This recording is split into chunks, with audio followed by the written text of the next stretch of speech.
Hello, and welcome to another video on Islam. This time we want to explore sacred texts of Islam. Now, again, I must say, I am no expert about Islam. This is just my understanding, and hopefully I'll get it right.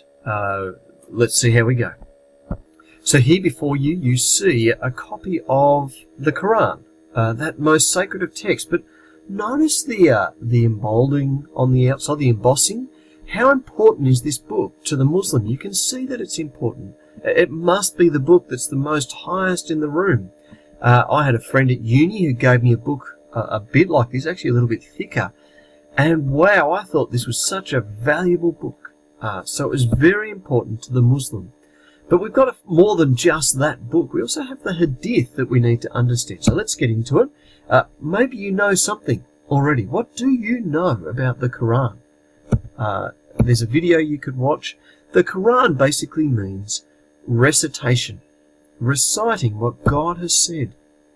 And so, it's the final and complete revelation of Allah. You must understand, for Muslims, this comes in the line after the Jewish Tanakh, the Christian Bible, and here is this final revelation given to Muhammad. He received the Qur'an over a 23-year period via visitations from an angel, Gabriel. Very important. That's the miracle that happens in Islam, is Gabriel comes and speaks to Muhammad. It began on the night of the 22nd of December, 609 AD, and it was known now as the Night of Power. Muhammad was 40 years old at the time. He lived until 632, so there was about 23 years of revelation that occurred until he died. But he was illiterate, couldn't read, couldn't write. Now, some say that it was recorded under his supervision. Others actually say he was miraculously told to pick up and write, and he said, "No, I can't." "No, Muhammad, pick up and write." "No, I can't." "Muhammad, pick up and write." And so he does. So my understanding is some actually believe that it was him becoming literate at this point. It contains 114 surahs. We might call them chapters. The order, though, is different. It's not a chronological order. It's longest from the second one to the shortest one, number 114. Number 1 is a little bit different. This recitation believed to be that sole miracle of Islam, a guide to life and the knowledge of Allah, exposing the will of Allah for all Muslims.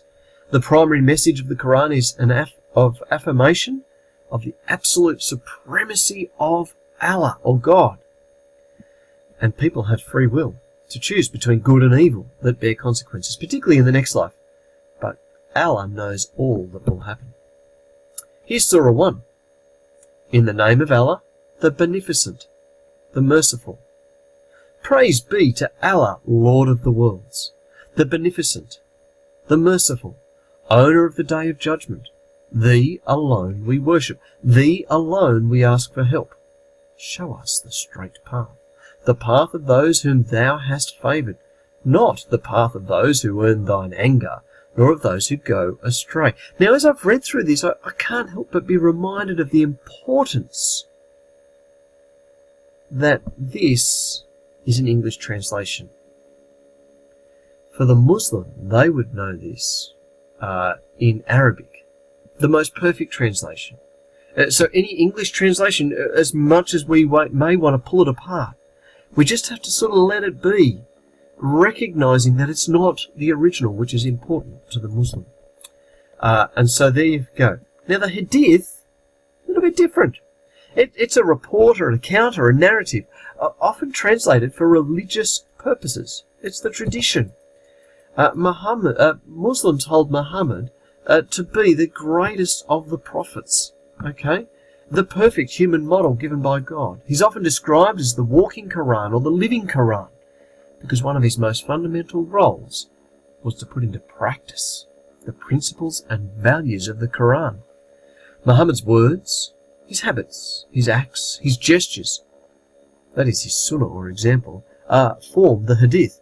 These words, actions, habits and gestures have been remembered and preserved in a compendium-like form. In fact, I was listening to somebody who lives in the Middle East recently, and he said, whereas the Qur'an itself is only, say about this thick, it's quite a thin book in and of itself, the Hadith, well, it's actually quite expansive, and as you can see, my hands are just going wider and wider, and many Muslims spend their whole lives just trying to read and understand what's there.